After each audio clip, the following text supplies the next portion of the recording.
கிறிஸ்துவுக்குள் அன்பான தேவனுடைய பிள்ளைகளே, கர்த்தராகிய இயேசுவின் நாமத்தில் உங்களை இந்த அருமையான நாளில் நான் வாழ்த்துகிறேன்.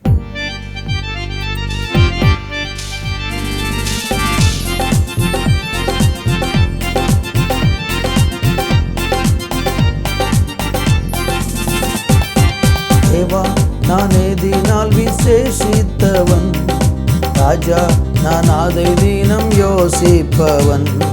தேவா நான் ஏதினால் விசேஷித்தவன், ராஜா நான் அதை தினம் யோசிப்பவன். ஏதினா இது ஏதினா, நீர் என்னோடு வருவதினா. ஏதினா ஏதினா, நீர் என்னோடு இருப்பதினா. தேவா நான் ஏதினால் விசேஷித்தவன், ராஜா நான் அதை தினம் யோசிப்பவன். தேவா நான் ஏதினால் விசேஷித்தவன், ராஜா நான் அதை தினம் யோசிப்பவன். ஏதினா ஏதினா, நீர் என்னோடு வருவதினா. ஏதினா ஏதினா, நீர் என்னோடு இருப்பதினா. மேகஸ்தம்பம் மேலிருந்து பாதுகாக்குது, பாதை காட்ட பகலெல்லாம் கூட செல்லுது. மேகஸ்தம்பம் மேலிருந்து பாதுகாக்குது, பாதை காட்ட பகலெல்லாம் கூட செல்லுது. அன்பான தேவன் என்னோடு வருவார், அது போதும் என் வாழ்விலே. அன்பான தேவன் என்னோடு வருவார், அது போதும் என் வாழ்விலே. தேவா நான் ஏதினால் விசேஷித்தவன், ராஜா நான் அதை தினம் யோசிப்பவன். தேவா நான் ஏதினால் விசேஷித்தவன், ராஜா நான் அதை தினம் யோசிப்பவன். ஏதினா ஏதினா, நீர் என்னோடு வருவதினா. ஏதினா ஏதினா, நீர் என்னோடு இருப்பதினா.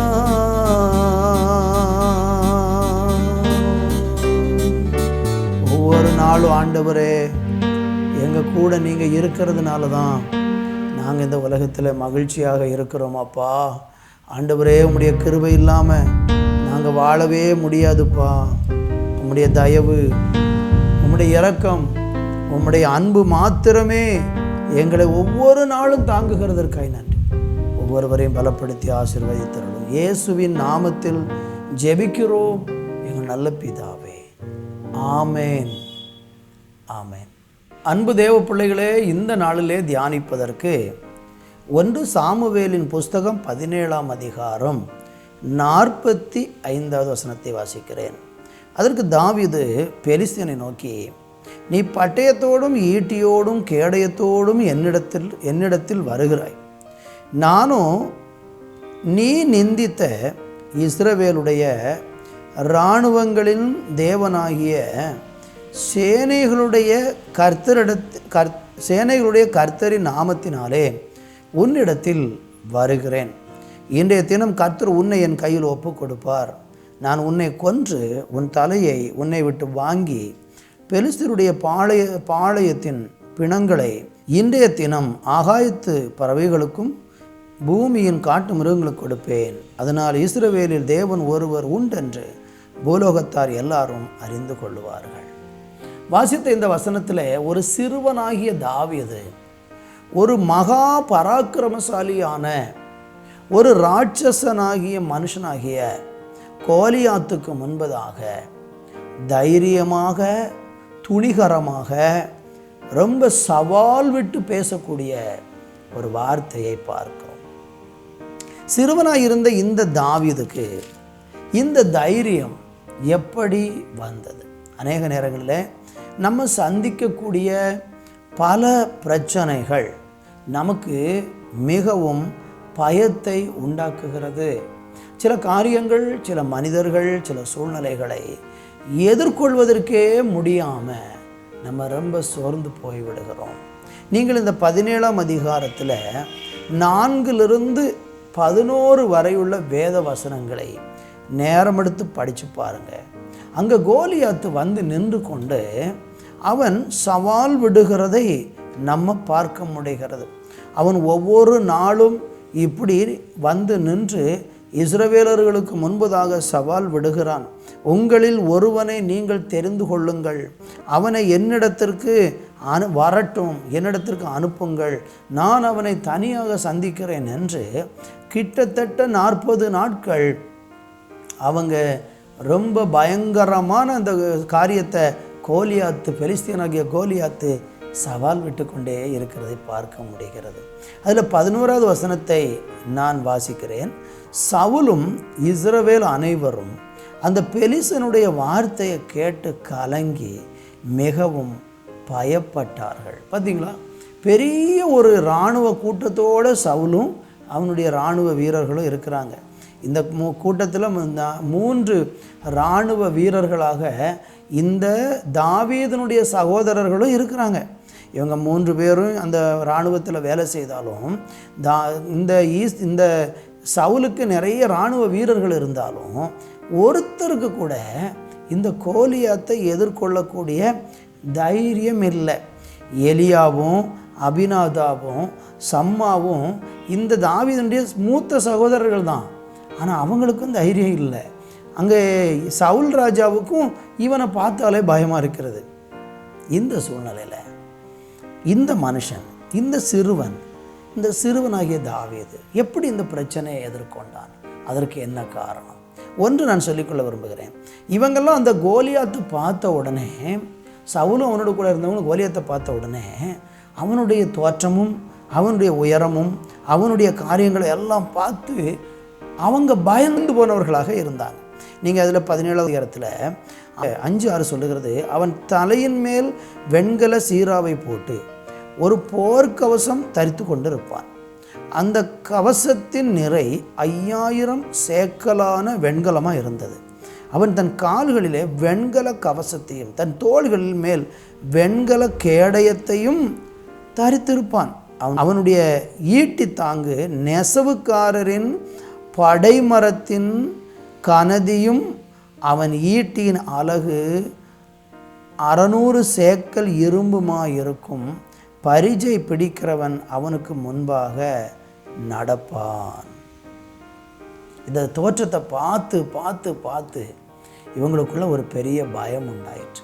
அப்போ நான் கேட்குறேன், இந்த தோற்றத்தை பார்த்த தாவீதுக்கு ஏன் பயம் வரல? அதான் வித்தியாசம். நல்லா கவனிச்சுக்கிடணும். இவர்களெல்லாம் அவனை பார்த்தார்கள், கோலியாத்தை பார்த்தார்கள், தங்களை பார்த்தார்கள். இந்த கோலியாத்து இவ்வளோ பெரிய ஆள், அவனுக்கு முன்னால் நம்ம ஏமாத்துறோம் அப்படின்னு பார்த்தாங்க. ஆனால் தாவீது எப்படி பார்த்தான்னு தெரியுமா? அவ்வளோ பெரிய கோலியாத்தை பார்த்துட்டு, இந்த கோலியாத்து என் தேவனுக்கு முன்பாக ஏமாத்திரம். தன்னை பார்க்கல. ஏன்னா இவன் ஒரு சிறுவன். தன்னை பார்த்தா ஒரு நாள் இவன் அவங்ககிட்ட எதிர்கொள்ளவே முடியாது. அவன் அடிக்கிறதுக்கு எனக்கு பலன் இருக்கா, அவனை கொல்றதுக்கு எனக்கு பலன் இருக்கான்னு பார்த்தா இல்லை. ஆனால் இவன் என்ன செய்தான் என்றால், கோலியாத்து ஆகிய ராட்சசனை பார்த்துவிட்டு தனக்குள் இருக்கிற தேவனை பார்த்தான். இன்றைக்கி என்ன இந்த வார்த்தையை கேட்டுக்கொண்டிருக்க அருமையான தேவனுடைய பிள்ளைகளே, நீங்கள் இன்றைக்கி பிரச்சனைகளை பார்க்கும்போது எப்படி பார்க்குறீங்க? உங்களை பார்க்குறீங்க, உங்கள் பிரச்சனையை பார்க்குறீங்க. ஒரு நாளும் ஜெயிக்க முடியாது. நீங்கள் ஜெயிக்கணுமா? எவ்வளோ பெரிய பிரச்சனையை ஜெயிக்கணுமா? எவ்வளோ பெரிய போராட்டத்தை ஜெயிக்கணுமா? எவ்வளோ பெரிய சத்ருடைய சூழ்ச்சியை நீங்கள் அதமாக்கி மேற்கொள்ளணுமா? நீங்கள் உங்கள் பிரச்சனையை பார்த்து என்ன செய்யணும் தெரியுமா? உங்களுக்குள்ள இருக்கிற தேவனை பாருங்கள். அந்த பிரச்சனைகளை விட, அந்த கோலியாத்தை விட எனக்குள் இருக்கிற தேவன் பெரியவர். அங்கே சொல்ல பாருங்க, தாவீது 45 பெலிஸ்தனை நோக்கி, நீ பட்டயத்தோடு ஈட்டியோடும் கேடயத்தோடு என்னிடத்துக்கு வருகிறாய், நானோ நீ நிந்திக்கிற இஸ்ரவேலின் இராணுவங்களின் தேவனாகிய சேனைகளின் கர்த்தருடைய நாமத்தில் வருகிறேன். நான் ஏம்பலத்தில் வரலப்பா, எனக்குள்ள ஒருத்தர் இருக்கிறாரு. அவர் வல்லமையான தேவன், பராக்கிரமான தேவன். அவருக்கு முன்னால் நீ நிற்க முடியாது. அப்படி தேவனை முதன்மைப்படுத்தி பிரச்சனை எதிர்கொண்டான். கோலியாத்தை கொன்றான். இஸ்ரவேலில் பாடினார்கள், சவுல் கொன்றது 1000, தாவீது கொன்றது 10,000 என்று பாடி இஸ்ரவேலுக்கு ராஜாவாக மாறினான். உங்கள் வாழ்க்கையிலையும் இன்றைக்கி பிரச்சனைகளை கண்டு சோர்ந்து போக வேண்டாம். தேவன் உங்களுக்குள்ள இருக்கிறார். அவர் உங்களுடைய பிரச்சனையை விட எவ்வளவோ பெரியவர். அந்த தேவனை புகழ்ந்து, அந்த தேவனை நம்பி, எனக்கு என்ன வந்தாலும் என் ஆண்டவர் என் கூட இருக்கிறார், எல்லாற்றையும் மேற்கொள்ள எனக்கு பலன் தருவார்னு சொல்லி தைரியத்தோடு முன்னேறுங்கள். கர்த்தர் உங்களை ஆசீர்வதிப்பாராக. ஆமேன், ஆமேன். நல்ல தகப்பனே, பிரச்சனைகளை கண்டு பயந்து தவித்து கொண்டிருக்கிற பிள்ளைகள், உங்கள் நாமத்தில் உங்கள் மூலமாக ஆண்டவர் உங்கள் அதிகாரத்தை கொண்டு அவர்களுக்கு ஒரு ஜெயத்தை கட்டளையிடும். இயேசுவின் நாமத்தில் பிதாவே, ஆமேன்.